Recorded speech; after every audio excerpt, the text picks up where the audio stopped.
Vous écoutez Samedi de lire avec l'auteur invité d'Amélie Boivin-Enfield. Je suis toujours accompagnée de mon auteur invité de cette semaine, Stéphanie Deslauriers. Stéphanie, je lisais une entrevue sur toi cette semaine et tu disais que la recherche de l'équilibre entre ce qu'on croit être et ce qu'on est devenu, la difficulté aussi de se laisser aimer, l'importance de l'amitié, l'angoisse liée à la venue d'un enfant, et tu disais ça en entrevue et je trouvais ça fort intéressant. Oui, ben en fait, l'équilibre, il y a une phrase dans une chanson de Salomé Leclerc que j'adore qui dit « Je te montrerai comment on garde l'équilibre en se balançant ». Puis je trouvais ça intéressant. Wow. Oui, parce que l'équilibre, c'est pas statique, c'est un ballon constant. Puis tu sais, dans le livre aussi, au niveau de l'écriture, c'était ça aussi que je voulais faire, me balancer entre le moment présent puis le passé pour trouver cet équilibre-là.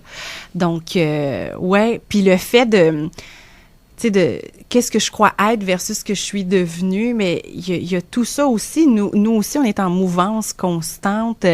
On n'est pas la même personne qu'on était il y a 1 an ou il y a 1 mois ou...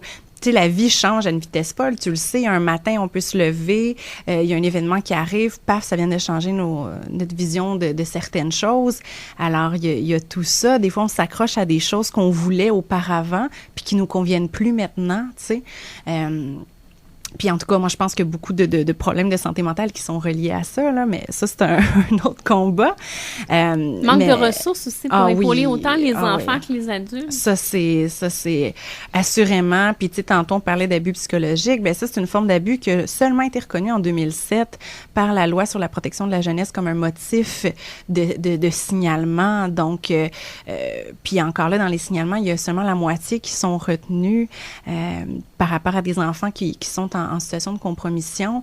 Alors ça, c'est déjà à l'enfance. C'est peut-être plus dur à prouver? Oui. Parce que ça n'a pas de séquelles physiques? Oui, puis en fait, c'est ça, pour qu'un signalement soit retenu seulement là en abus psychologique, il faut qu'il y ait les preuves que cet abus-là cause des séquelles au niveau du développement et de l'épanouissement et de la sécurité de l'enfant, ce qui est peut-être plus facile à prouver quand on parle d'abus physique, de négligence ou d'abus sexuel.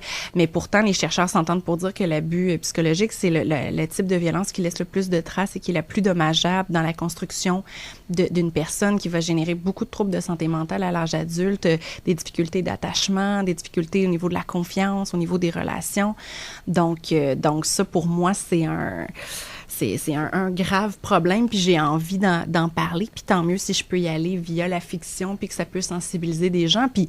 Tu sais, ça fait à peine 1 mois que le livre est sorti, puis déjà, j'ai reçu beaucoup de témoignages en message privé de gens qui ont vécu cette situation-là, soit comme agresseurs ou soit comme victimes, puis qui m'écrivent à ce niveau-là. Fait que oui, ça montre qu'il manque de ressources puis qu'il y a des besoins à ce niveau-là. Donc, tant mieux si en même temps, je peux avoir cette petite porte sociale-là. Ouvrir une petite brèche. Oui, tout à fait. Oui, puis tu sais, tu me parlais, bon, justement, la difficulté à se laisser aimer. Ben, je pense qu'une personne qui, à la base, ne s'aime pas ou en tout cas ne pense pas qu'elle mérite d'être aimée, ben souvent, ce qu'elle va faire, ça va être du sabotage. La fuite. Exactement. De, ben là, c'est ben trop gros, je mérite pas ça, je sais pas comment gérer ça. Puis moi, ce que je connais, c'est les relations où ça crie, où est-ce qu'il y a des déchirures, où est-ce qu'il y a des ruptures. Donc, je vais générer ça. Je suis en terrain connu. Fait que ça, on observe beaucoup ça. Puis chez les jeunes adultes, même chez les personnes plus âgées, on l'observe. Donc, il y a des difficultés à ce niveau-là. Puis sinon, quand on parle donc de l'importance de l'amitié dans tout ça, moi j'ai eu la chance très jeune, puis je les remercie à la fin du livre d'ailleurs, la famille Paquin-Archambault qui a été Joël, qui est mon amie depuis que j'ai l'âge de 3 ans, qui est 24 ans plus tard, elle est toujours là, tu sais. Puis Joël, j'ai été chez elle quasiment toutes les fins de semaine là, durant mon primaire. Je vais y passer l'Halloween avec elle. Je vais y faire plein de niaiseries. On jouait avec nos walkie-talkies dans le petit rond-point près de chez elle. On vendait des macarons. Tu sais, bon, il y a rien qu'on n'a pas fait. Mais un peu comme la meilleure amie de Eva dans l'ouvrage. Adèle. Oui, puis sa famille aussi, Adèle, qui est là pour épauler Eva. Oui, puis ça, pour moi, c'était très clair quand je l'écrivais. Je voyais Joël et sa famille. famille, tu sais, qui étaient là, puis ils ont été des tuteurs de résilience pour moi, tu sais, ils m'ont permis de voir c'était quoi une belle famille épanouie. Ils m'ont permis aussi, ils m'ont mis des limites. Moi, quand j'étais en 3e année, puis que j'arrivais chez Joël, puis que je sacrais, ben c'est arrivé une fois, puis sa mère est venue me voir, puis elle m'a dit, Stéphanie, quand on est ici, on sacre pas. Donc, je te demanderais toi aussi de suivre les règles de la famille. J'ai pu jamais sacrer là-bas. C'était fini, puis je venais de voir, on peut m'imposer des limites de manière aimante, malgré tout. Puis ça m'a donné un super beau modèle aussi familial. Puis je faisais partie de cette dynamique-là. Donc, c'est pour ça que je les remercie. Oui, à la fin du livre, mais Joël, on se parle souvent. Puis sa sœur aussi, qui est pas dans le livre parce qu'on aurait eu trop de personnages, mais qui est là pareil. Donc oui, ça, c'est très salvateur, finalement, les amitiés. Moi, je dis souvent que c'est la famille qu'on choisit. Mm-hmm. Finalement, les personnes de qui on décide de s'entourer. Et sans me vanter, j'ai toujours été assez douée pour bien m'entourer de bonnes personnes. Puis bon, ben nécessairement, il y a peut-être eu des moins bonnes personnes à qui je me suis accrochée, mais qu'aujourd'hui, à l'âge adulte, j'ai été capable de mettre de côté parce qu'elles étaient toxiques pour moi. Et puis, je me suis dit, ben moi, j'ai pas besoin de ça. J'ai donné pour la toxicité. Alors maintenant, je fais place à l'ouverture, à l'amitié puis à l'authenticité dans ma vie. Tantôt, tu parlais des nouveaux ouvrages sur lesquels tu travailles. Il va y avoir quelque chose qui va sortir en avril prochain. Oui, c'est ça. Ben encore chez Stanké, mon 2e roman. Puis là, on s'en va ailleurs. Encore des thèmes récurrents qui reviennent, entre autres le deuil, les relations qui sont encore bien présentes, mais on est complètement ailleurs. Chez Guy Saint-Jean aussi, un anti-guide. Pour l'instant, je l'appelle comme ça, un anti-guide pour parents. En fait, parce que je suis tannée des conseils de faut faire ci, faut pas faire ça. Puis là, ça mélange les parents, puis ils n'arrivent plus à se fier à leur gros bon sens. Alors moi, j'ai envie avec cet ouvrage-là de dire « Hey, le parent, fais-toi confiance ». Fait que c'est vraiment ça l'objectif de ce livre-là. Et ensuite de ça, on se rapporte à l'automne 2015, puis là aussi, 3 ouvrages chez 3 éditeurs différents qui vont voir le jour. Donc, une année littéraire bien occupée pour moi, 2015. J'en suis bien heureuse. Est-ce que ce sera vraiment une année qui sera entièrement consacrée à l'écriture ou tu vas encore continuer de travailler en tant que psychoéducatrice? Ben, je crois que je vais devoir financièrement continuer à travailler en tant que psychoéducatrice et je dis ça avec beaucoup de respect et d'amour pour les familles auprès de qui je travaille, que j'adore, qui embellissent mes journées, qui vraiment, la psychoéducation, c'est un métier que j'adore. Puis comme je le disais tantôt, qui a toujours fait partie de moi, puis qui fera toujours partie de moi.